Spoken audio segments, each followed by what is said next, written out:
What is up, my fam? Excited to get started here. We are going to be chatting with Alex Svetski, friend of Bitcoin Magazine, on an article that actually wasn't written for Bitcoin Magazine, but it's still an awesome concept and topic that I like to talk about a lot. I think about hyperbitcoinization and what happens to humanity, to society, to organization in a world that accounts for Bitcoin and is built on Bitcoin, and how we change. Svetski has put out some excellent thinking around this, and I think that this article, which Svetski takes an enormous amount of pride in, the concepts here, absolutely fit in that kind of cosmic next level human sort of a genre. So I guess without further ado, Svetski, welcome to the stage. Yo, CK, thank you, brother. I really appreciate you doing the spaces on this one. Even though, as you said, it's I didn't write it for Bitcoin Magazine. I did it for Bitcoin Times, but really means a lot, man. Yeah, absolutely. The Bitcoin Times has a special place in my heart. I remember the first time we met in all places, Riga, Latvia. You handed me the original like test print of the first edition of the Bitcoin Times. So that one's stashed in the Bitcoin memorabilia chest. But yeah, I mean, I think you've been doing an incredible job of bringing together a lot of great writers and thinkers in the Bitcoin space under the Bitcoin Times umbrella. Thank you, man. Thank you. And who knows? Hopefully, we can we'll be able to do something together between the two brands at some point, man. I'd love that. Anyway, So let's talk about this concept: fire, Bitcoin, teleportation. Why don't you set the stage? Yeah. So it was actually, as I think I mentioned it in the article, it was actually inspired by an offhand comment that Francis made during Bitcoin 2021.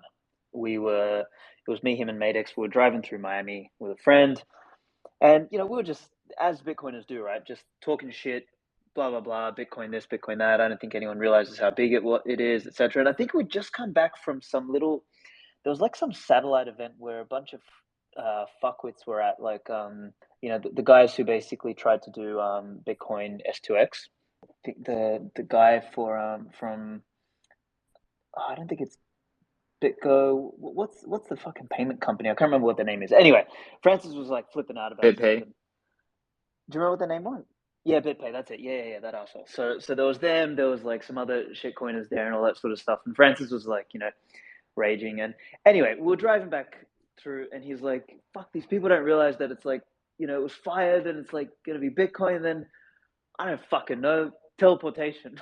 and anyway, it was a joke, which I kind of took it. I was like, you know what, that's a really interesting concept, and I mentioned it during the toxic maximalist panel the next day, and people loved that shit.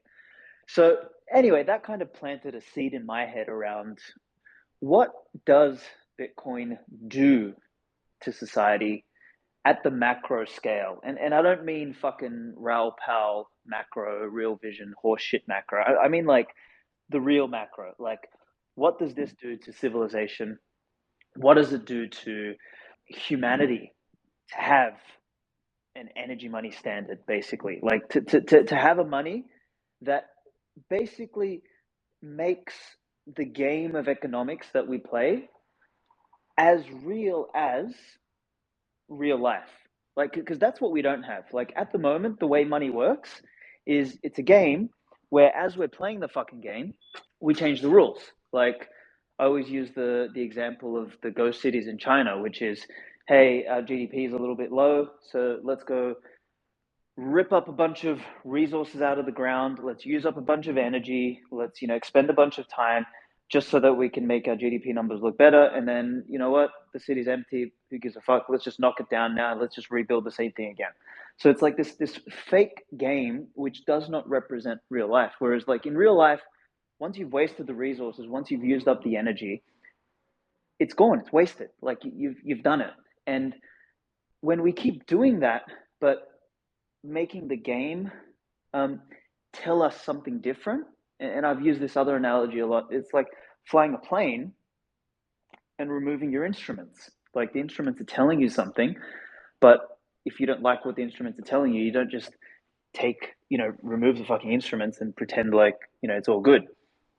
So that's kind of what like with that frame of, or with that context, I wanted to think about what is the bigger picture of Bitcoin? Like, what does it actually represent, and what could it do?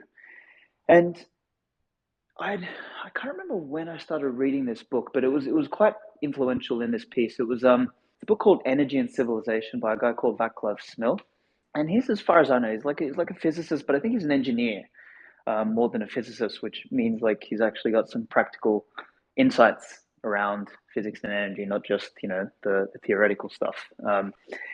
And his book is incredible. I recommend everyone go and have a read of that, because what you find in reading the book is that civilization is purely a function of harnessing energy. That's it. Like, in fact, all of life is a function of harnessing energy, from the cellular reactions that happen in the body through to the way plants take in sunlight, use photosynthesis to transform it into something else, to the way we transform food into fuel, to the tectonic plates that, are underneath the ground that we walk on, through to the gravitational forces that, move celestial bodies around. Like, everything is fucking energy. And when you start to appreciate things in that light, you really start to, I don't know, view the world in a different way. You start to sort of see, like, as Vaclav says in his book, he goes, energy is the universal currency, and really it is. Like, and if you really, really, like, then think about what Bitcoin does, is it takes that concept, like energy as a universal currency. It kind of throws time in there, because time is the other thing that we need to measure as a living, conscious, sentient species in order to organize. You blend those two together, and that's basically what Bitcoin is. Bitcoin's like time and energy, right? And you start to realize that something like Bitcoin, making our ability to measure those two things more realistic or more in line with the real world, or giving them like some sort of high fidelity, has knock-on effects like nothing we could possibly imagine. So I guess the whole premise of this article, and I think honestly, I've been thinking a lot about writing a Bitcoin book, and I think my sort of spin has always been a little bit anthropologically sort of viewed, or kind of blending economics and this and that and all sorts of shit. So I think if I do write a book, this is probably going to be the topic of it, and it'll look at the evolution of civilization through the lens of energy, economics, ecology, and engineering, right? So, like, that's sort of where I was going with this. And anyway, it's like a big brain cosmic piece, and that's kind of like the pre-frame for it. So I don't know if you want to riff off that quickly. Well, I mean, I feel like you're hitting on something that like infuriates me about every time I listen to Brett Weinstein talk about Bitcoin. Is he Mm-hmm. like pokes at Bitcoiners and says like, "What are you doing in the areas of physics, in the areas of the real world?" Mm-hmm. And Mm-hmm. and I always roll my eyes as if like, bro, like you're literally just exposing the fact that you haven't done any research, because like that is literally what Bitcoin does. Okay. Yeah, another Yeah, gotcha now. idea Yeah. that I really love is this idea of Bitcoin information theory. So it's like digital gold is kind of like this really Mm-hmm. basic idea of or really limiting way to think about Bitcoin, but Bitcoin from the eyes of like information theory or transferring information over time and space is it's a lot more kind of cosmic way of thinking of it. So I don't know. I think I'm kind of dancing around a lot of the ideas that you highlight in your overall thesis, but I really do think it's like really important for people to view what's going on with Bitcoin from a much kind of grander perspective. And I think you framing it as like, first there's fire, the next thing on that level is Bitcoin, and then that will enable teleportation. Bitcoin never would have been enabled without all of the kind of innovations that stemmed from the discovery of fire. And I mean, I don't think that there's many ways that you can kind of try to scale Bitcoin to such important scope as to compare it directly to fire. Yeah, I honestly wanted to go big with this one and kind of stretch people's brains a little bit because like, I mean, on the surface it sounds like a fucking ridiculous claim, right? It's like, okay, all right, dickhead, pretty sure fire, is what made us human, and maybe we should dig into that because I don't think, you know, maybe some people don't actually realize how important fire was in the grand scheme of things. So like, let me do this because I do want to dig into that, but I was just going to maybe just add one pre-frame just to your point about Brett Weinstein and, like, people's sort of understanding of physics, and that's one of the beefs I had and that I try to articulate in this article is that for me I kind of wrote out four outcomes that I wanted. In reading this, I wanted people to be inspired to think about the grander, broader, more macro vision or view of what Bitcoin represents. Number two, to remind them that it's not just about the money, bro. Like, it's about the fucking money in the deepest, most profound metaphysical and existential sense. Like, it's like, what the fuck does that actually mean? Then I hope that it actually, and this is one of my gripes with science fiction, is that science fiction I don't think has ever contended with what would need to happen for us to actually become a spacefaring species, and that would be like to fix the fucking money. Like, we aren't going to space before we clean up our own room. Like, for fuck's sake, we can't even feed the people on our own planet, let alone going out into space like a bunch of retards. Like, that ain't gonna fucking happen. So I'm hoping this inspires some, decent science fiction. And then number four is that, like, I actually hope some physicists read this. So, like, I hope someone like Brett Weinstein goes and reads this and stops assuming that we're just a bunch of weirdos looking at charts and tea leaves and trying to predict the price of fucking Bitcoin. There's like something far more profound going on here. So thank you for like bringing that up, and we'll hit that a little bit later when we sort of talk about the Kardashev scale. But that's sort of like my four outcomes. So anyway, let's sort of dig into fire. And in the article, I kind of asked the question. I'm like, have you ever like stopped to think about what this thing is? Like, how do we discover it? Blah blah blah. And I don't think many people have, and I don't think people understand like the gravity of what fire actually did for humans. Like, first of all, like, fire is like this chemical transformation of potential energy, into a spectrum of other forms of wavelengths of energy. Like, so whether we, spontaneously figured it out, or some fucking lightning struck, and shit like caught fire, and we thought it was some gods who did it or whatever. Like, however we discovered it, obviously we're never going to know, but like, our capacity to harness that is really what enabled our brain to grow. So part of, and this isn't my theory, this is a theory that at least makes sense to me when I've tried to discover or tried to understand how it is that our brains have evolved and how consciousness actually may have emerged. It's that, and Vaclav makes this claim. He said everything started off with an evolutionary experiment of us becoming bipedal, and in doing so, we were able to save energy in our movement. Like, we're sort of like, walking is a weird thing that no other species really does, but it's super efficient when it comes to mobility and motion. And it's about, like, I think, the stat that he uses, it's like 1/6 of a general quadruped. So like, we did that, but what fire did, and what kind of cemented what I call the bipedal experiment, is that it allowed the body to evolve so that more energy was captured from food.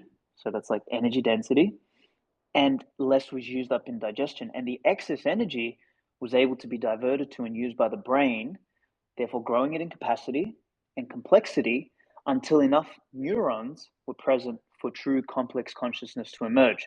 So it's like, this is sort of my best definition of like how consciousness sort of came to be. It's that consciousness happens at a particular threshold, at least from the reading that I've done, at least from what makes sense to me, at a particular threshold of interconnection of neurons. And when we like, the only way we got there was because we discovered fire. And I've got a little like meme quote in here, which is like, in other words, we discovered fire, and fire forges into who and what we are today. So you don't change fire, fire changes you. kind of like the Bitcoin meme.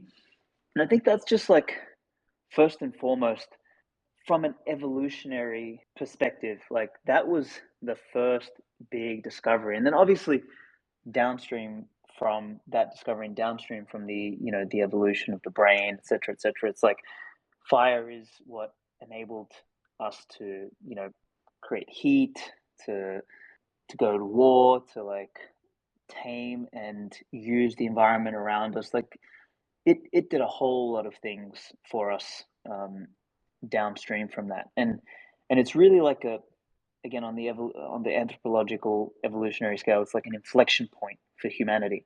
And that inflection pointness is what I then think about when I think about Bitcoin. It's like, you know, we haven't had a monumental change to the way humans really behave, like since sort of fire. Yeah, we've sort of created all sorts of different forms of government and empires and monarchs and killing each other, and we figured out money, thankfully, with after the advent of fire and all this sort of stuff. So we've done all this shit, but we haven't really fucking taken another leap. And my argument in this piece is that Bitcoin will be where we take the next leap. So I don't know if you got any bits and pieces there before we dig into the next piece. Well, I mean, this idea of like the technology that we use affecting like the physiology of our brains and and how that is kind of like a self-reinforcing cycle is something that really speaks to me.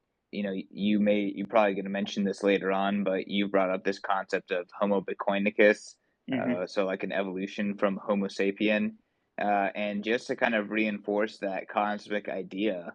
Um, I forget the name of the book that I was reading, but there's signs that you can track through the physiology of people, in the early days of the printing press, where different parts of their brain started to evolve in different ways just due to the increase in literacy. And Mm-hmm. if you are actually literate, your brain, it looks different than someone who's illiterate, and that affects like your ability to view and interpret meaning from characters versus faces, etc., etc.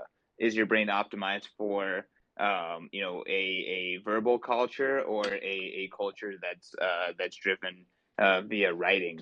So technology can change our physiology in pretty profound ways, and I fully subscribe to this idea of Bitcoin, as it reaches hyper Bitcoinization, that's the beginning where it really starts to change, the behavior, physiology, technology that we have access to. Mm-hmm. Absolutely. And yeah, like the the most important innovations, I would say, the most important technological leaps are those that create some sort of physio. Not, I want to call it a. I want to be careful here. It's like, you know, I'm not a big, as most people who know me, is like, big believer of this fucking transhumanism, you know, fucking brain in a vat, Neuralink yourself up to some sort of, singularity that the dweebs and the Ray Kurzweils of the world believe in. Like, so I want to be careful to sort of say that, the most sound technologies are things that enable some sort of emergent evolution on behalf of the species using it, not some sort of kind of fiat forced version of enhancement. I don't even want to call it It's evolution. not interventionist, the Yeah, transhumanist thing. It's like this interventionalist perspective. exactly. Like it's a very different flavor.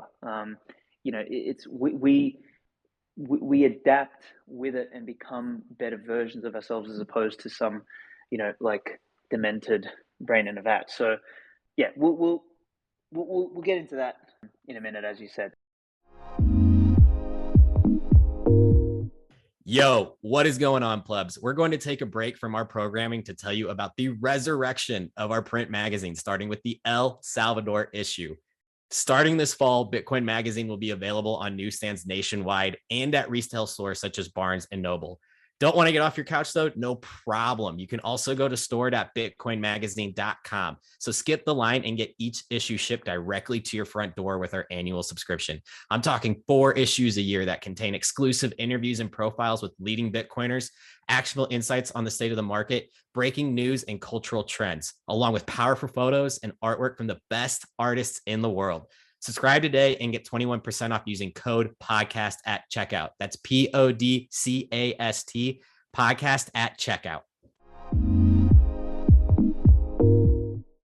All right. So then if fire completely fucking transformed us, then my whole thesis is that Bitcoin's the next thing that transforms us. And the reason I kind of what I claim in here is I'm like, yeah, look, I know we had, things like the internet and agriculture and like, electricity and shit like that, which are all important. But my argument is that they all happen downstream of money anyway.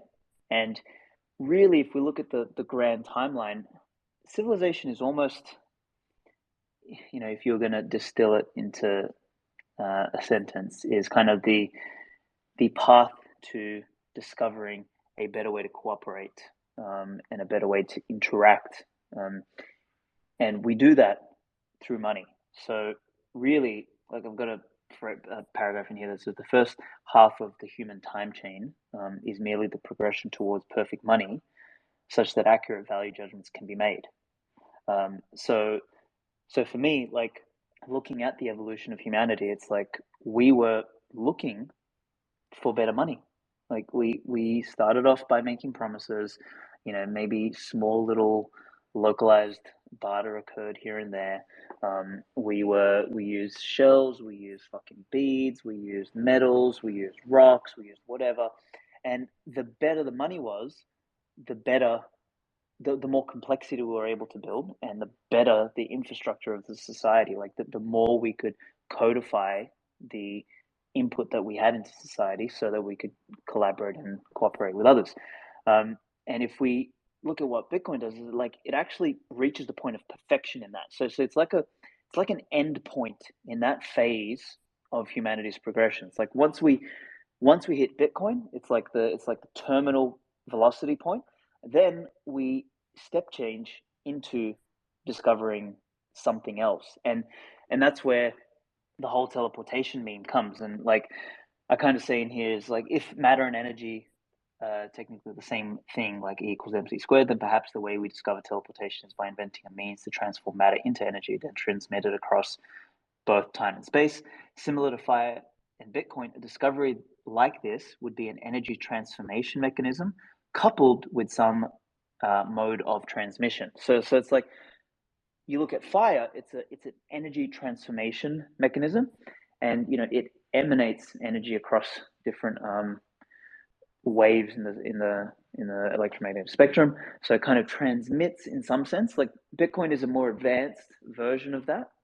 It is both energy without getting too literal. It is an energy storage and transmission medium, and maybe teleportation is just another version of that. So again, I make it very clear in here that I don't have any fucking idea on what teleportation will look like, and the stuff that we have today with like quantum entanglement and everything might be called teleportation, but it's not by any means any stretch of the imagination a segue into what teleportation may be one day. But either way, in order to get there, we need to get the money fixed first. Like we need to cross that Rubicon. We need to hit the terminal velocity on this phase or this component of the time chain of humanity before we can think of anything else. Because seriously, if we can't fucking feed ourselves, we can't do anything else. So it's like that piece needs to be done first. So maybe if anyone's got some bits and pieces, if they want to come up now, we can sort of dig into a few of that, see if anyone wants to challenge that thesis. We can do that. All right, we got John and we got Carlos on stage. I guess, John, you first approved. Welcome. Hey, thank you. It's an absolute pleasure to jump on stage. I'm fascinated by the discussion. One quick point about fire and its integral role in the evolution of man. Fire has a duality. And that duality is wonder and Mm-hmm. fear. Fire cooked our dinner, but it was also it was a weapon. And even today, Mm-hmm. as fire is inculcated into our society, it still is the leading cause of personal and property damage in the world today. And I think we see that with emerging innovations. If you look at Bitcoin, it has the same dynamic, that same sort of wonder and fear. So I think this is an interesting discussion point there. I'll mute my mic. Thanks again for the opportunity. I love it. Thank you, John. That was really good insight. Hi everyone. I'm also Hey, delighted Carlos. to be on the stage here with you guys. I just wanted to share with you something that I've thought of it since the first time that Svetski and Francis shared that fire was the last leap that humanity made. I disagree in a point that 37 Sats already spoke out. I think that writing is the latest leap we've made as a society because it was the first time ever that knowledge could be transported across time and space without the need of another human being, which, at least for me, also because I'm a bit of a hobbyist linguist, I find that fascinating. The fact that 4,000 years ago someone said we can not only use pictograms, but also we can modify them to transmit abstract concepts. And I believe that that is fundamental to whatever we do as a society today is based on writing, no matter what you do. And just like fire and Bitcoin, they are completely voluntary technologies that nowadays it's just impossible thinking that you can integrate into society even voluntarily or be absent from society voluntarily without having it. That's just the thought that I wanted to share with you guys. Yeah, absolutely. I love that that idea, and it's funny. It reminds me of a position I would have strongly agreed with a number of years ago when I would like one of my first early articles was called I think it was called like Money, Evolution, Bitcoin, and Homo Sapiens or some shit like that, and it was kind of like an anthropological look at money, etc. And I kind of made the case very similar to you. I said language or writing was kind of the foundational thing, and then everything sprouted from there. But recently, I've kind of been battling with this idea that money or economics or human action seems to be kind of like the language of value. So it's its own language anyway. And like math and accounting, like seems to maybe writing helps us represent it, but that kind of like math and value seem to transcend writing. Like writing was a way to represent that. And I mean, by no means am I, trying to say that writing is not important anyway. I mean, all of these things are interrelated, of course. Like we're not going to be here without writing in the first place. But I just wonder that like communication and written communication, as important as it is, um, does that sit in the same field as the language of value, being money, and like what their relationship is? And neither one is more important than the other because they're both so inextricably linked. But anyway, just a note. CK? Svetski, just on this note of bringing up ulterior examples to push back on your fire Bitcoin teleportation, what's your thought on Breedlove's Bitcoin in the number zero and like kind of like the place and significance of like the innovation of a zero-based monetary system on the world? Yeah, I mean that is another example of like a big leap. Like I mean, zero changed mathematics forever, and allowed us to abstract things in a significant way. But I would again say that I guess my thing about Bitcoin is that it seems to be like an endpoint almost. And I guess maybe the zero was also an endpoint in mathematics. Like it led us to a particular, like mathematics was one thing up until the discovery of zero. And then after zero, like mathematics, hit an inflection point. It was a completely different world after that.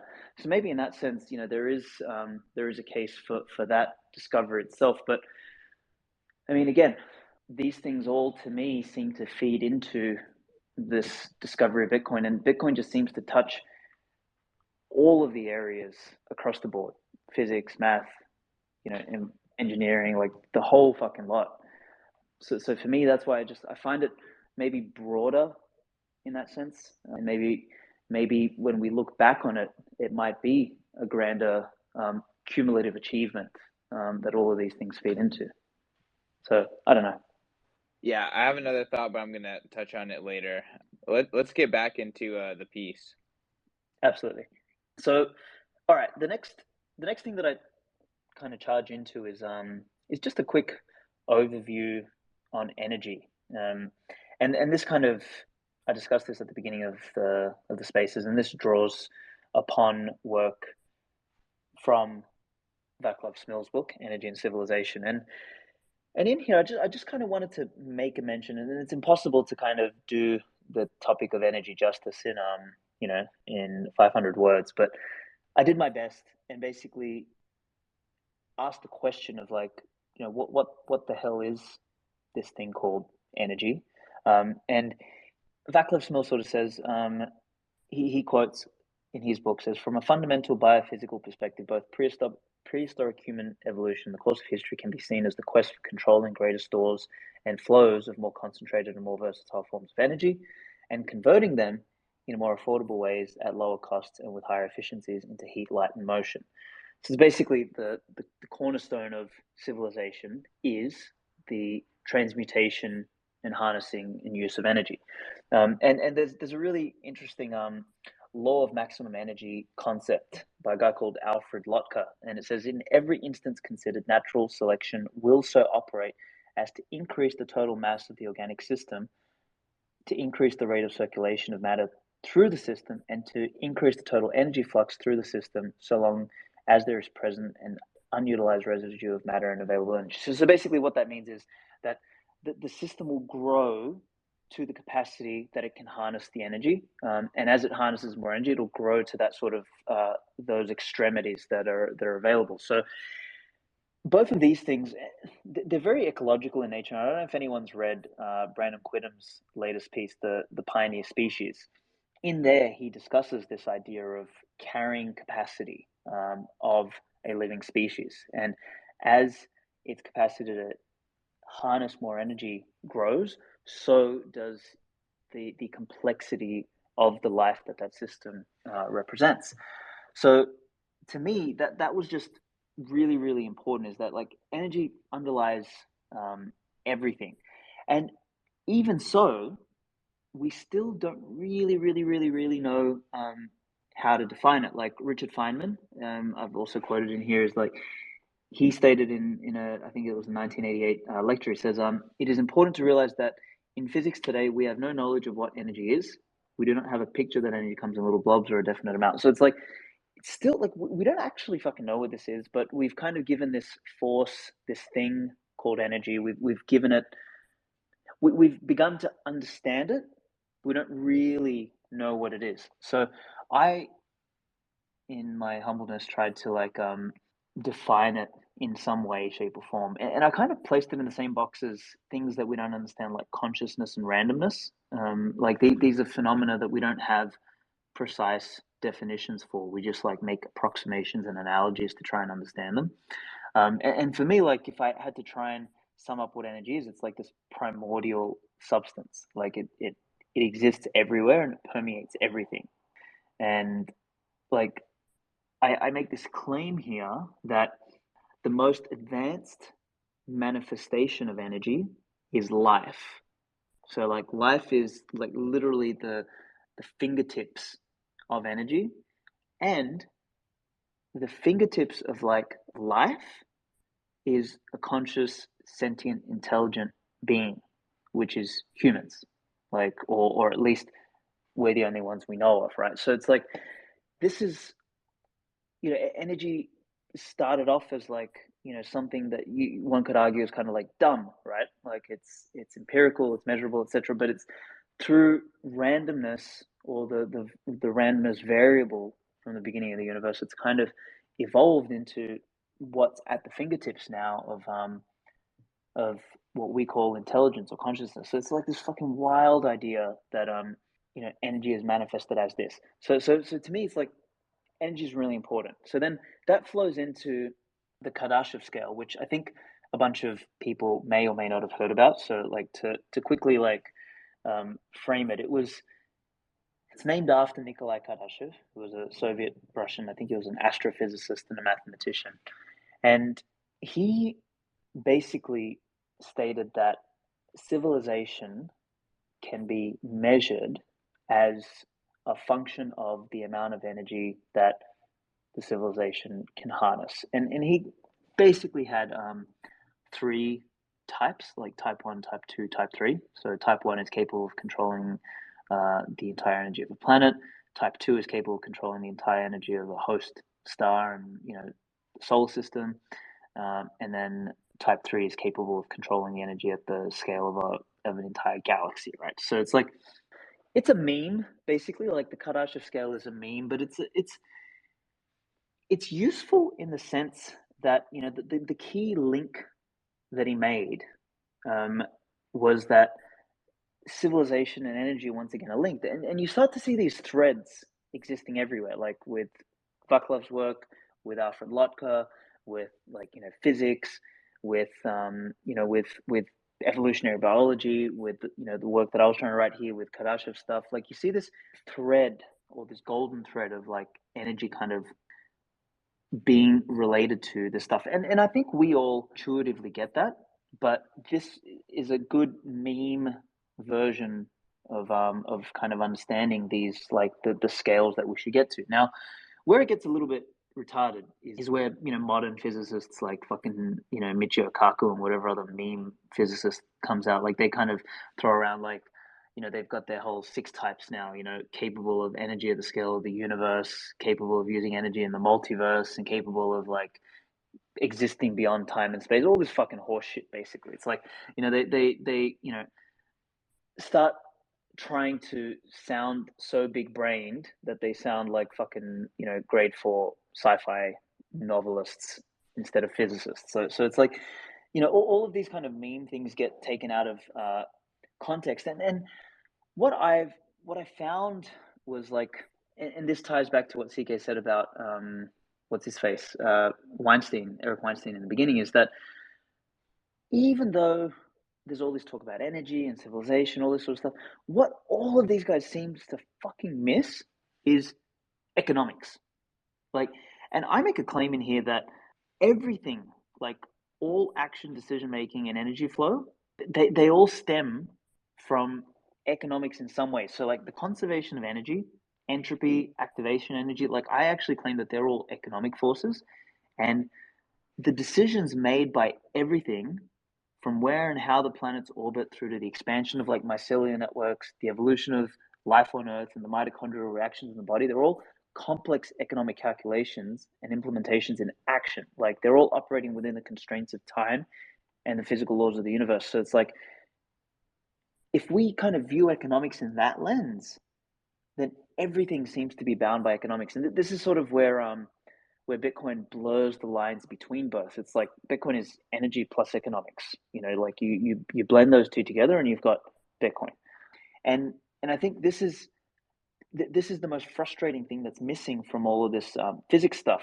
And that leads me into the piece about the great filter. So in science literature, another theory that is quite popular and one that I actually enjoy is this idea of the great filter. And basically what it stems from is Fermi's paradox is basically describes like, or is used as a way to understand the lack of evidence for extraterrestrial life in the face of a universe that should be basically bursting with it, right? So it's like, why the fuck do we not see anyone else out there? And there's been a bunch of answers to it, but one of the more I guess the more sound explanations was by a physicist called I can't remember his first name, but his surname was Hansen, Robin Hansen. That's it. And he suggests this idea of like there's a series of steps that life must go through in order to get to the stage where another species, another intergalactic species, will hear it, or in order to get to the stage where there'll be spacefaring. So he kind of lists out things like the planet must be capable of harboring life, so it must form around a habitable zone. Life itself must emerge. Those life forms must be able to reproduce. Simple cells must evolve into more complex cells. Then multicellular organisms must evolve a method of increasing genetic diversity. So, like in our case, sexual reproduction must take hold. But then he misses a bunch of fucking steps. He goes straight into like, once that happens, then the spacefaring species can finally master. The spacefaring species can emerge. Like, so to me, like, I see a huge gap in this, and I kind of tried to blend the idea of the Great Filter together with the Kardashev scale, but through a Bitcoin lens. And the pieces, and you'll see this in the article if you guys have a read. But I added like 0.7, 8, 9, 10, 11, and 12. And basically, I make the claim that the step after sex emerges is that these complex organisms must evolve into species capable of repeatedly transforming potential energy into kinetic energy. So in other words, that's fucking using tools. Then beyond tools, like this complex tool-wielding species must discover fire, so heat energy, thus shortening their intestinal tract and redirecting energy towards the brain. So this is like the next stage, and this is the fire piece. So then this increased brain size of this species and the interconnectedness of neurons must reach a point where consciousness emerges and they're able to communicate on abstract terms. So that's like the real inflection point there. Then step 10, this species must develop a tool for measuring time, energy, and scarce resources, enabling them to cooperate and coordinate across space and time. So that's money. Maybe there's a piece in here, like there should be a step about writing, like, because we ain't going to become spacefaring without writing. So that's, I think, a very valid point. So then this species, so step 11, this species using technology must develop complex societies that culminate into advanced technologies required for space travel. But then I kind of slap in what I think is the biggest piece that's missing from all of the Great Filter discussions and all of the other shit, like that's missing in the Kardashev scale, is the species must discover and transition onto an energy money standard before it destroys itself. And that qualifier there, like before it destroys itself, is so important, because I think this is where I agree with the Great Filter theory, is that there comes a point where an intelligent sentient species like us, who's discovered, money, discovered writing, become technologically adept, gets to the point where it actually has the capacity to blow itself up or turn itself into some dystopian gulag, or get wiped out by fucking asteroid because we're not ready yet and we're too busy fighting over left and right politics, and the fucking asteroid comes and hits us, right? So it's like there's a tenuous period where we either wipe ourselves out or we just get unlucky. And when I say we, I mean like any intelligent sentient species. And it's like, I think that's where we are now. Like we're at such an inflection point, and we're at such a potential either splitting of our species, or like the potential to go down a very dark path versus a very bright path, that I don't know if other species got to this point, whether they've gotten through it. And we may be lucky enough to get through it with something like Bitcoin, because it starts to bound our behavior and our action to reality once more. Or do we fuck it up and end up blowing ourselves up? So I think I'll stop it there for like questions, because I think particularly like the Great Filter and the Kardashev scale, like really interesting, and how they relate to Bitcoin and what's been missing there, I think would be definitely worth some discussion. I personally am a big fan of tying these concepts together. Want to invite folks listening along, if you have any ideas about this or thoughts or questions about everything that Svetski just dropped, shoot a request and we'll try to get you up on stage. But I kind of agree with you, Svetski. There's this level of like, if there is life and then sentient life on a planet, there's kind of like this ticking time bomb of, when that planet is going to come under some sort of existential threat. And it's really like, can they develop the means in which to protect themselves on that scale or not? So whether that's leave the planet, whether that's some sort of, comet deflecting technology, or, whatever is necessary to continue life, even though maybe that planet might come under jeopardy or come under attack or whatever, I do think that that great filter does exist. And, this concept of us needing sound money in order to allocate resources effectively enough to, advance enough to get to the point to even think of protecting ourselves from an existential crisis like that, it adds up in my mind. It adds up, and that's the exogenous risk. But there's actually, when I so I wrote a piece for your guys' new publication, which I don't think has been announced yet, so I won't talk about it. But in there, I really dived into the great filter idea a little bit deeper, and I say there's 4 big risks that I think are what stop a species getting through the great filter at around the point where we are.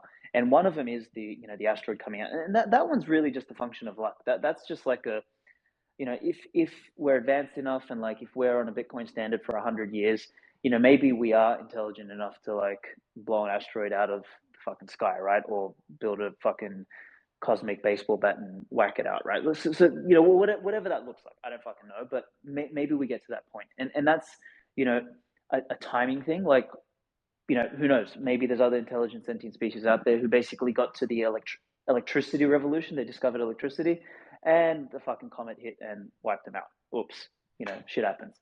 So that's kind of one that we have a little bit less control over.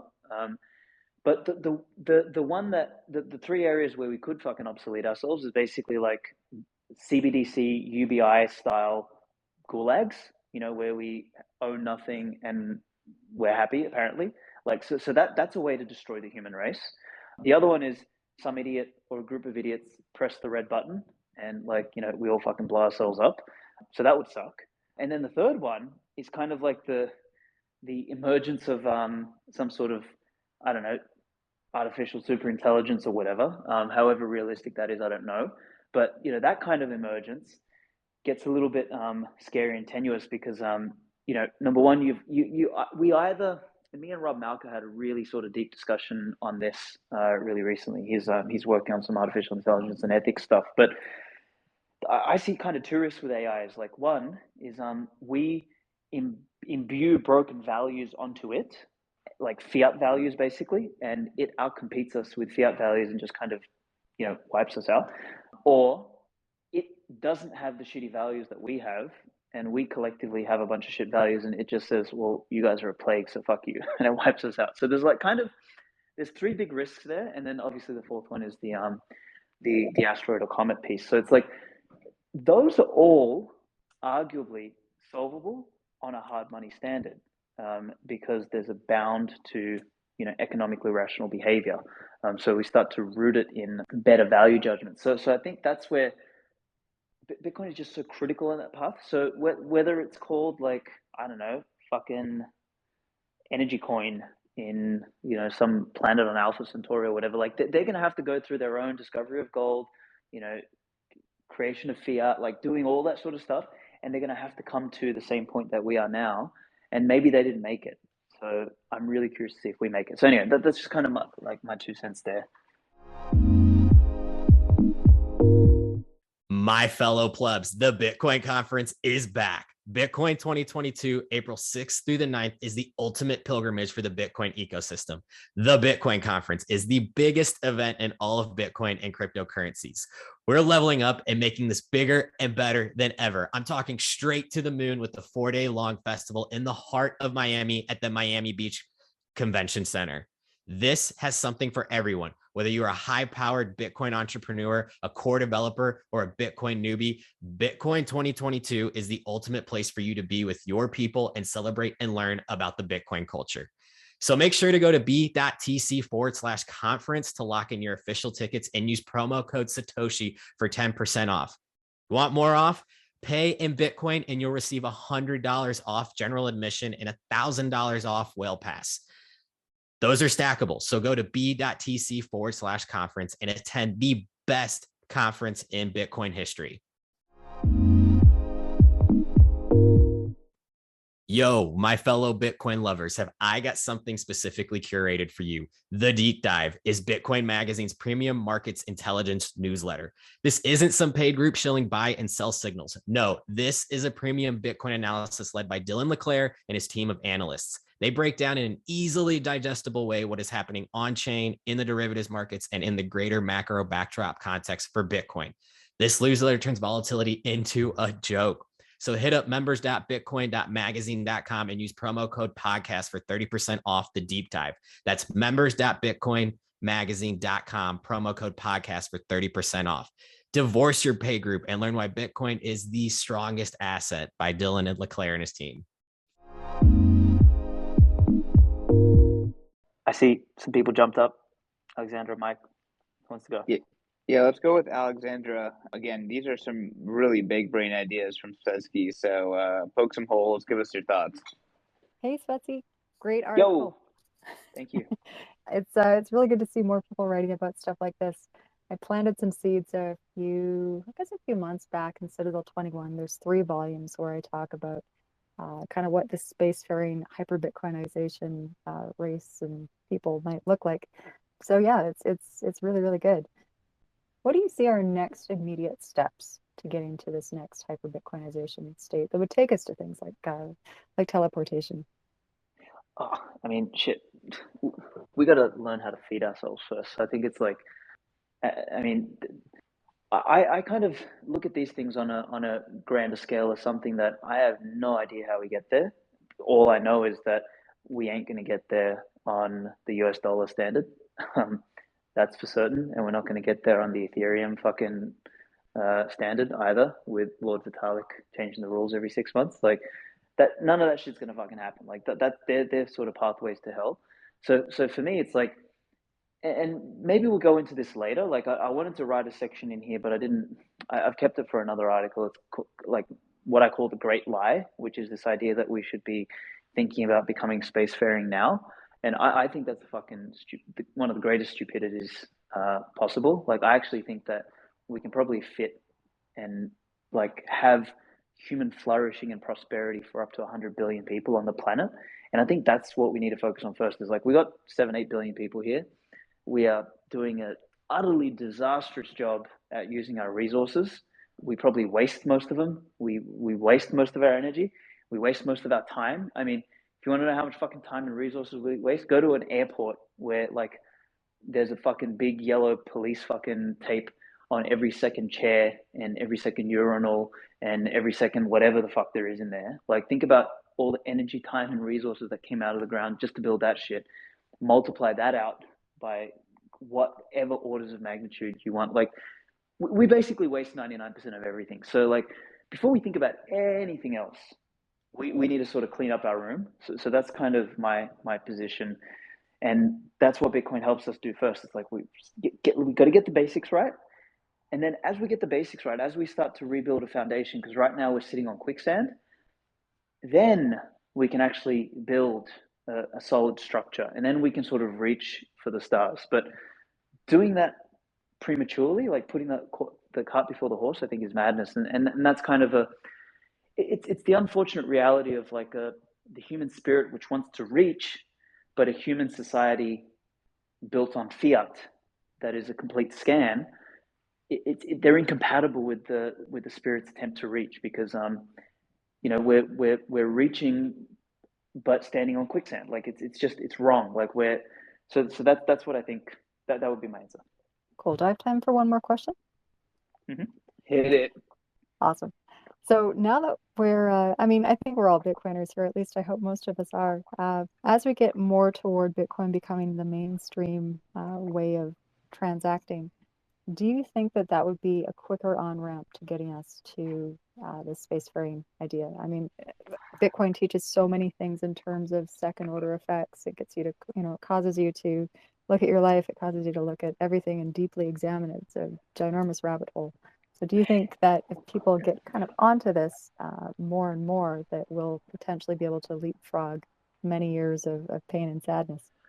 Well, yes. So what this reminds me of is when I learned to do stunt driving and racing, there's like a saying, and I'm going to butcher it, but it's something like slow is fast, fast is slow, basically. So it's like what Bitcoin gets us into the habit of doing is, it lowers collective time preferences by creating economic or by bringing economic consequence back to human behavior and human action, right? So we start to actually think twice about the things we do. And in doing so, we're actually, I think, initially going to slow down a little bit first. We'll actually think twice about what we're so-called, what we think innovation is, and what we're building and what we're spending our resources on and all that sort of stuff. So it'll enable us to take stock a little bit. And what it'll seem like, and this is my intuition or my instinct, is it'll seem like things will be slower initially, but it'll give us an opportunity to build, like I said, that foundation. But then as that starts to compound, what you'll get is like a combinatorial effect where it'll really start to accelerate and surpass anything that we could have envisioned, basically.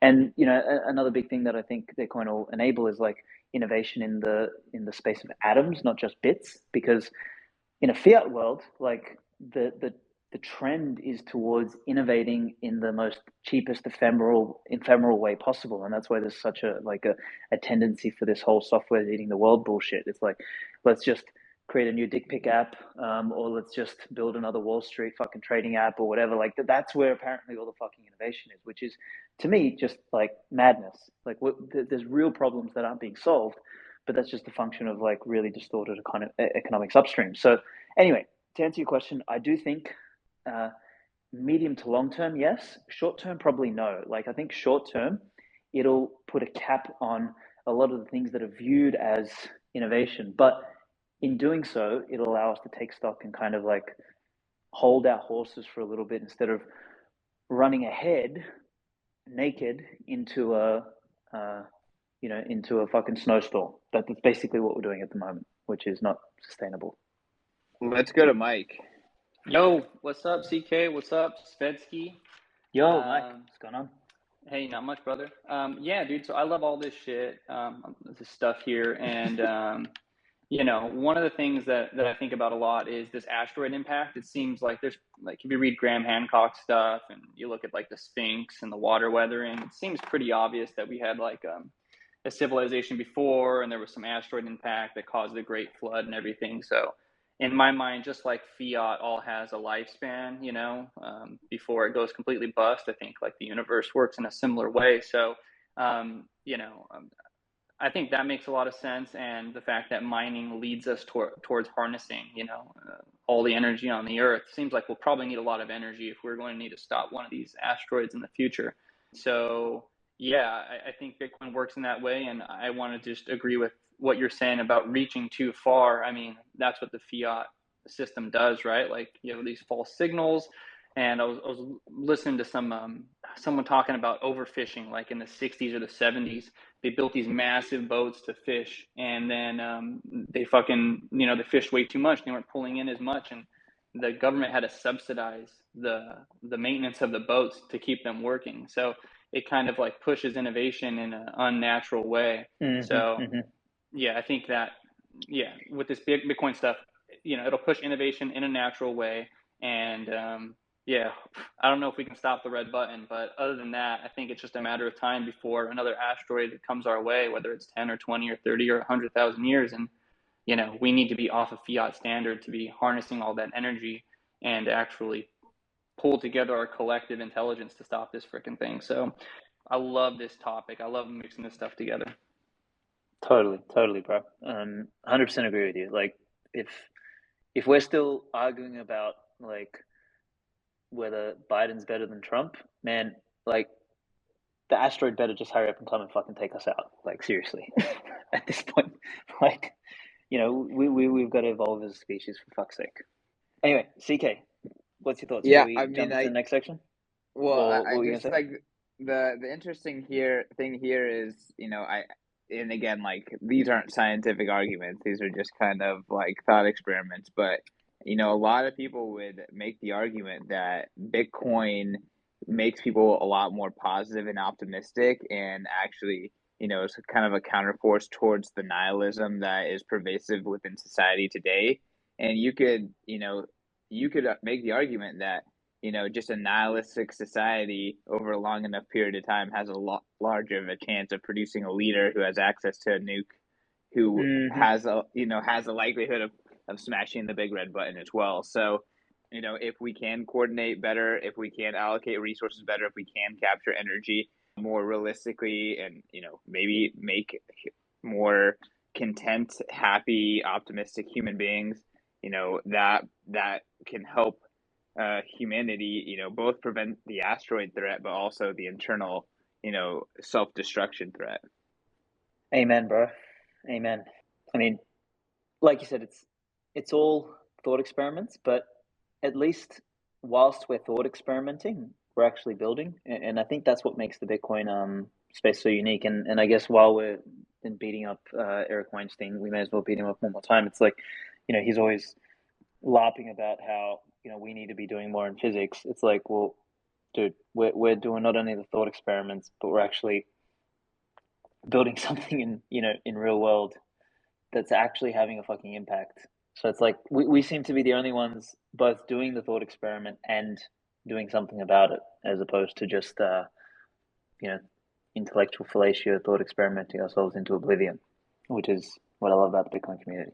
So anywho, let's get into the last sort of section-ish, which I kind of termed it the Nakamoto scale, and basically it's another one of these sort of big brain ideas. It's saying that, look, Kardashev scale was cute, but let's that's more sci-fi than it is reality. So let's term a new scale, and in homage to the inventor of Bitcoin, called it the Nakamoto scale, and basically draw the line in the middle of like before Bitcoin and after Bitcoin as the new timeline, or as I keep calling it, the time chain of humanity. For me, like the way I look at it is that there's going to be a time before Bitcoin, and there'll be a time after Bitcoin. There's also going to be a short transition, and I think that's going to kind of be a little bit different to both of those periods. But like for me, that I actually think there's something to this idea of like a major inflection point for our species. And when I think of before Bitcoin, like in the article, I make the claim that it commenced around the discovery of fire, and the period before Bitcoin can be thought of as our trial by fire, pun intended. But it's like it's the necessary journey all emergent species must experience and endure on their path to like becoming a higher order or a more functional species.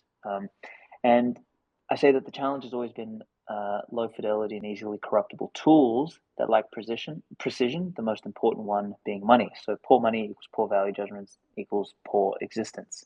And I took a little bit of a detour in the article to kind of talk about this idea of evolution through the framing of this thing I call the table of truth. And I came up with this table of truth concept a couple of years ago, where I say that everything that we do is bound by these four objective truths. That there's a fixed and finite amount of matter, fixed and finite amount of energy, fixed and finite amount of time, and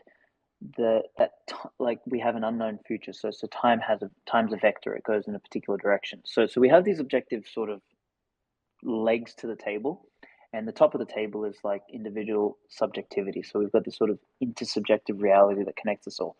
So the way we contend with these objective truths and intersubjective reality is through the technology of money, like through the language of value, basically. And that's how we are able to encode, store, transact the product of our labor, right? That's what we do as human beings, and evolution is the process of doing that and continually building more complexity into society. Now, we have always, in the before Bitcoin part of existence, we've basically been faced with two options, or we've had two options to contend with. We either beat someone over the head with a club to take their shit so that we can contend with these objective truths and what we individually, subjectively view as valuable. So we either beat someone over the head with a club, or we cooperate with them. And this is sort of sovereign individual-esque, but that there is a return on violence, or there is a cost either to cooperating and existing against the specter of potentially failing in cooperation, and there is a cost to violence and taking someone else's shit and the potential of failing that. And I would argue that the earlier on in history, the easier it was to just potentially take someone else's stuff when you were contending with lack, right? And Trav, which some people on this call might know of, like he calls himself Meta Trav now, but he used to be called Parabolic Trav. Like he's written some brilliant stuff looking at periods of history, like he talks about the Homo erectus meta, the Eden meta, or the Neolithic meta, the Eden meta, etc., and kind of like how lack became a thing because we got too good at hunting, basically. But against the specter of lack, like basically my whole premise here is that in the before Bitcoin phase of existence is like the opportunity to gain through violence made a lot of sense, and therefore we had to basically we've come to the point, and we see it all around us, is that we've had to like militarize and create monopolies on violence in order to, in some way, shape, or form, protect private property, and create systems so that we can cooperate, so that we can deter violence and we can incentivize cooperation. That's basically the entire fucking story of before Bitcoin, is creating all these convoluted methods of doing it. So we've got government, we've got fucking empires, we've got monarchies, we've got authoritarianism, all these models of like attempting to enable cooperation over the political means of wealth acquisition, which is beating someone over the head with a club and taking their shit, right? So we did all this with that outcome in mind, but each time we've sort of done it, because it's been a creation of ours, whoever's basically created the model of preserving private property and incentivizing cooperation has always succumbed to the tendency of then being the force that then becomes coercive. And we don't need any more evidence than to fucking turn on CNN or Twitter to see how that's fucking worked out in our most recent iteration. We've been contending with this reality from the beginning of time. So then my argument is like on this Nakamoto scale, like before Bitcoin and after Bitcoin. Like after Bitcoin looks very, very, very, very, very different. And in here I call it like after Bitcoin is like an ever-expanding renaissance on repeat, where higher order morality is literally baked into our DNA through subsequent generations of ever more majestic human beings coming to this earth and solving an ever greater quality of problem. And I make that quote on the presupposition that Bitcoin infects every holder in such a way that they become a person who more deeply respects time preference and private property rights. So I say that, and like CK just mentioned earlier, it's like, it's not, it may be anecdotal, but every Bitcoiner that I've spoken to, and I know this from personal experience, is that as you start to, adopt Bitcoin as your unit of currency, like as your unit of account personally, your time preference lowers significantly, and you can't help but start to respect private property in a whole new light, because for the first time you actually get you actually own something in a way that you've never owned anything else before. And it's wild. It genuinely transforms a person. And when I think about like what that'll do in the long run to humans, and this is where the whole Homo Bitcoinicus meme in the article comes up, is that you look at this artificial attempt to make humans transhuman by interventionists, right? Like the same kind of fucking brainlets that think that you can draw an economy on a spreadsheet and model it out. Like they think that you can just like ram a plug up someone's ass or into their brain and turn them into an evolved human. That they think that's the path to evolution. Whereas what Bitcoin seems to be doing, and what it may do in iterations over generations, is that it places a bound on human action. It changes the returns to violence. It makes defense a hell of a lot cheaper and attack a hell of a lot higher. So it starts to move behavior towards something that is more in line with how the real world works. So it's like this is where the map and territory idea come in to play. So it's like you start to behave in a way that your map is like the territory. So the metaphysical starts to represent the physical. Like so there's a fusion of these things going on. And as you do that, like over multiple generations, my argument is that we may start to see morality bake into fucking human beings, like, successive generations of different types of behavior that are more aligned to natural order. I think that is a way that we start to transform, and this is sort of where I get into the idea of like Bitcoin breaking all the cycles. Like what came before looks nothing like what comes after, and that's why I think this is it's a thought experiment, but it's before Bitcoin and after Bitcoin could well be how we measure the timeline or the time chain of humanity moving forward. And so anyway, I kind of want to place that idea there, and I'll quickly temper it with this idea of like the great transition or the interregnum, as it's also called. It's like the period between like launching Bitcoin and getting onto on a Bitcoin standard. It's probably going to be a generation or two long, right? Maybe three, maybe four. I don't know, but that period is going to be an anomaly because it won't be exactly like the before Bitcoin period, and it's definitely not going to be like the after Bitcoin period. It's going to be the fucking messiest of all, basically. It'll be this period of transition where we'll probably have more theft, more derangement, more retardedness, more fucking idiots, more clown world. The level of retard simulation that's going to be going on will be like totally next level, and we're not going to know what the fuck's going on. But we've just sort of got to like, that's the price we have to pay to go cold turkey and get off the drug of fiat that we've been on, that literally step changes civilization. So anyway, let's I'll stop there for the moment. Like we'll finish on Bitcoin breaking all the cycles, but I just wanted to give anyone an opportunity to kind of talk through this idea of like before Bitcoin, after Bitcoin as a new timeline.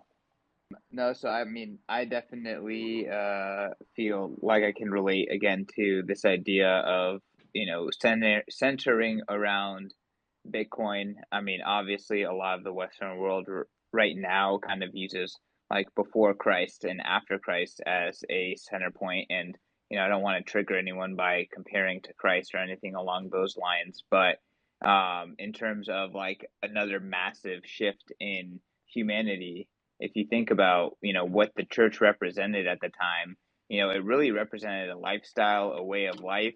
And a lot of people could argue that a way to transfer information over time and space, the way that is done is through the clergy, and that is done through a hand over shoulder relationship from the priest of the time to the priest before them. And the Orthodox and the Catholic churches can all trace back that hand over shoulder relationship all the way back to an apostle and then to Jesus. So if you were to think of that, in terms of a method of transferring information, culture, a way of being throughout time and space, that looks a whole lot like a blockchain in terms of what a blockchain does within Bitcoin, except that the fidelity of the message all the way back to Genesis 2009, Chancellor on the Brink, is completely unadulteratable. So again, like we keep bringing up these examples of Bitcoin being like fire, Bitcoin being this new thing in which to organize time before Bitcoin, after Bitcoin, Bitcoin and the printing press. There's so many of these just fundamental innovations that have these kind of rhymes that rhyme with Bitcoin. It really is kind of a mind-blowing thing, and I think you're really onto something again with pointing out the significance of Bitcoin to humanity in that way. Thank you, bro. Does anyone want to come up? Actually, Mr. Hoddle, you should come up because I know this one struck a chord with you, right? The before Bitcoin, after Bitcoin piece. So while we're waiting, if Mr. Hoddle wants to come up, I see Brandon in there as well, or whoever else. But while we're waiting up on that, I think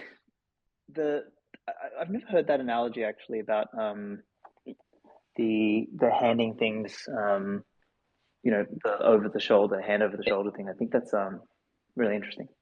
Yeah, I mean, again, if you look at the history of the church, it almost kind of looks similarly to, maybe even Bitcoin and then Bitcoin forks, where it's like it started at one point and then there's like disagreements and fights, and then that hand over shoulder relationship, the blockchain, forked off into a new kind of entity.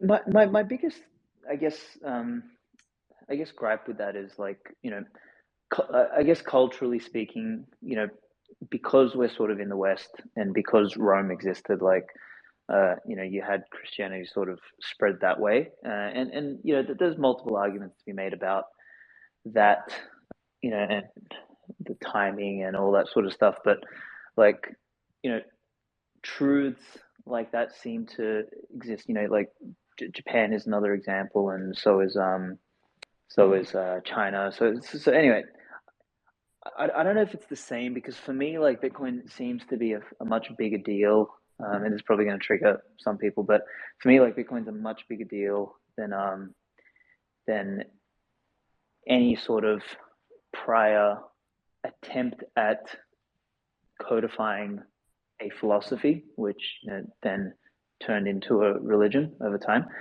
because it like kind of, as you said, CK, the signal or the message is fundamentally incorruptible. So you've got that piece there, but also the private property component. It's not like, Jesus basically taught private property, right? Like that was one of his tenets, and like most religious teachings or most ethical philosophical teachings teach private property in some sort of way, but Bitcoin just sort of delivers it in a way that nothing else has before, and changing the cost of defense and attack. To me, this is again a sovereign individual thesis. It like changes, I don't know, human behavior in such a way that is, for me, such an inflection. Like I don't think anything like that has ever fundamentally occurred before, ever. And this is where I think the pre-Bitcoin, post-Bitcoin versions of the world, to me, are going to look fucking completely different. Like violence just really changes in that kind of a when the calculus changes, and I just think that's very, very underestimated, at least for me. I think someone came up, Chris. Hey, yes, guys. Good evening. Really interesting conversation. I wasn't in for all of it, but well, first of all, I don't know if any of you have read "Civilized to Death." Because that's the reason I'm coming up. Is that book, "Civilized to Death" by Christopher Ryan, and I just recently listened to about 70% of it on a drive back from New York back to Chicago. My brother said, "You got to listen to this, Chris." So, long story short, the premise is that we used to be nomadic, which I think we all could agree that's likely true for most of human civilization. And then the idea of growing our own crops and farming was tried many times over until eventually it stuck. And basically, farming brought on civilization, and civilization brought a lot of negativities because being stuck in one area brought up, according to the book, whether you subscribe to it or not, it brought up different degrees of status, competition, because once you stayed in one place, of course, you had to compete for food. And through the farming process, there wasn't enough food for everyone, even though it seemed ideal at first.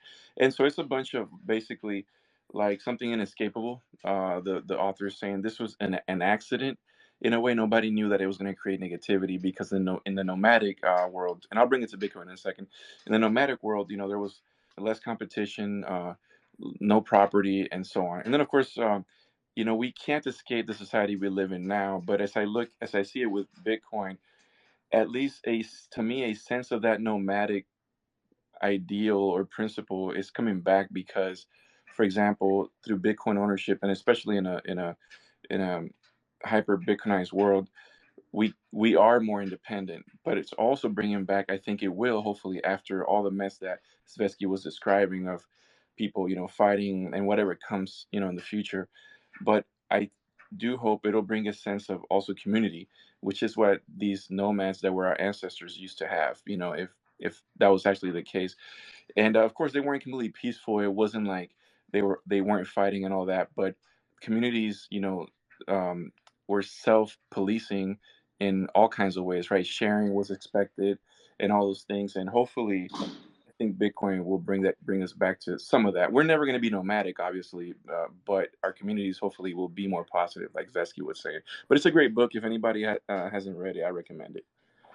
Yeah, I think I remember reading a quick overview of that book, but I didn't end up reading it because I think Trav really puts a good frame on this in his meta series of writing, but he talks about how, like, we didn't really need to think about private property rights so deeply when we were still tribal and quite sparse, right? When there was there was an abundance of large mammals and animals that we could hunt and all that sort of stuff, because we weren't contending with lack.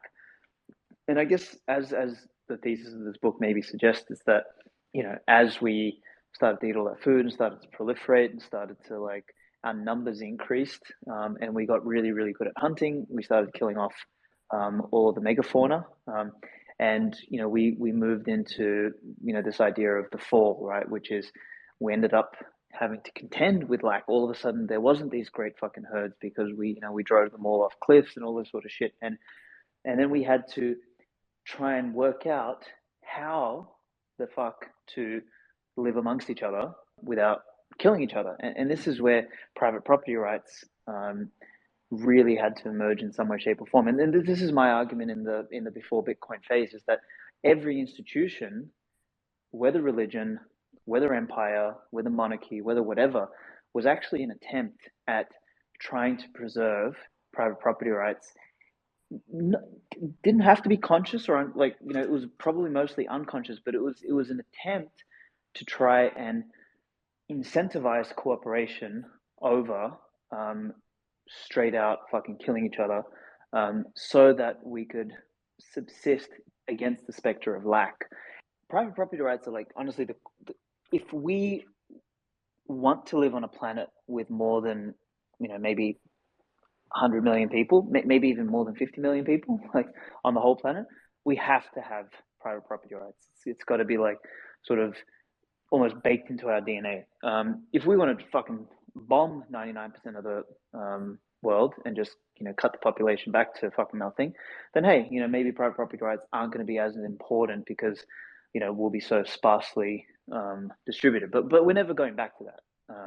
Hopefully, barring some major catastrophe. But that's that's where I think I guess a lot of these books sometimes miss.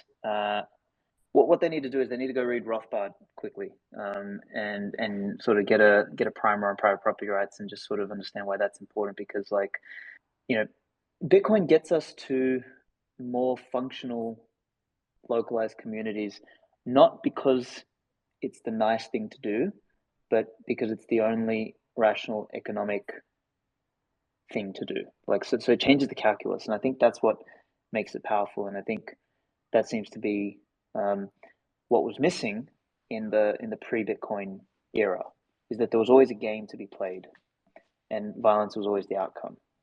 Svetski, I want to wrap it up here in the next 5 to 10 minutes. I know there's a little bit more to go over in the piece, so I want to give it back to you to refocus on that. For sure. So let's finish at the end piece. So basically, I've got this. Well, I used to have a pinned tweet on my Twitter saying that Bitcoin doesn't just break all your models; Bitcoin breaks all the cycles. And everyone in the Bitcoin space is always trying to fucking predict something, right? Fucking stock to flow, and this cycle and that cycle, and fucking whatever, right? There's always some attempt to try and, like, make sense of Bitcoin. And for me, sometimes I laugh at that shit, because it's like, I don't know. It seems to me like very, very short term. And I would say another characteristic of the difference between, like, BB, like before Bitcoin and after Bitcoin, is this idea of these cycles. So I say in here is, like, characteristic of the tumultuous before Bitcoin period is the creation of multiple of a multitude of models and cyclical theories, where the Hopf cycle, Kondratiev wave, Schumpeterian cycle, short and long-term business cycles, all this sort of stuff, to make sense of complex emergent history. And they're useful to forecast a world in which the same paradigm applies and where the same forcing functions apply, but is utterly useless on a Bitcoin standard. Because for me, as we move on to a Bitcoin standard, like these cycles start to break. I honestly think even like the whole like the fourth turning cycle and the strong men create good times create weak men create bad times, etc. I think a lot of that starts to break down because you have much better feedback loops for human action and human behavior. Like, you don't have the capacity as a weak man in Bitcoin to make poor decisions and then socialize your losses. At the moment, what we've got, and me and Gladstein kind of came to, while we're arguing about democracy, we actually came to an agreement on this, was the idea that one of the problems with modernity is that over the ages, and this is again characteristic of the before Bitcoin era, is that if you could concentrate some sort of economic power, you then created political power, and through political power, then you concentrated economic power further, and you basically got an unnatural advantage over your competitors, over the other people that were alive around you. Whereas Bitcoin doesn't allow you to do that. Like, you can't use political power to gain completely unfair economic advantage. You might be able to, like, in a localized manner, or perhaps during the interregnum, during the transition phase, you might be able to, enforce some sort of political power as things are transforming. But, after we're on a Bitcoin standard, so after the nation state collapses and all that sort of stuff, you can't go and print Bitcoin. You can't forcibly tax it. You can't borrow from a fucking future that doesn't exist yet and increase your debt ceiling because, you can just borrow and tax. Like, that kind of dynamic really, really changes. And that puts the fucking brakes on these cycles. And I think, pun totally intended, like, it actually breaks the fucking cycles too. And for me, that's like one of these, that's basically, how I tried to sum up this piece. It's like, the future looks nothing like the past on a Bitcoin standard. And, even though, I've called it like, Renaissance 2.0 and all this sort of stuff, like, for me, it's so much bigger than all of these things. Like, it really is a step change. It really is a 0 to 1 moment, not just for money, not just for economics, not just for payments, especially not for fucking payments, not just for technology. Like, it's a step change for all of humanity. And I think that's the scale at which I want to push people to think about Bitcoin. It's not just, hey man, it was 60 grand 2 months ago, now it's 30 grand, I'm going to kill myself. It's like, if that's why you're in Bitcoin, go buy some Ethereum or go gamble on, at the casino. Like, Bitcoin is just so much fucking bigger. And when you start to view it from that, I guess, angle, from that vantage point, it takes on a whole new meaning. And I mean, then stacking sats becomes like a, not just a moral obligation, but like a fucking dynastic play. Like, it everything starts to become bigger. And anyway, I hope in the end that that's what this piece inspires in people. It's, I wrote this hoping to inspire like bigger thinking. And to sort of wrap this up, like, I think I said this in the beginning, but I was typing something up earlier. I was like, Bitcoin is like energy meets ecology meets engineering meets economics. It's like these things. And for me, like, holy shit, there's nothing more important in the world today. So I hope that this piece serves to remind people of that importance. All right.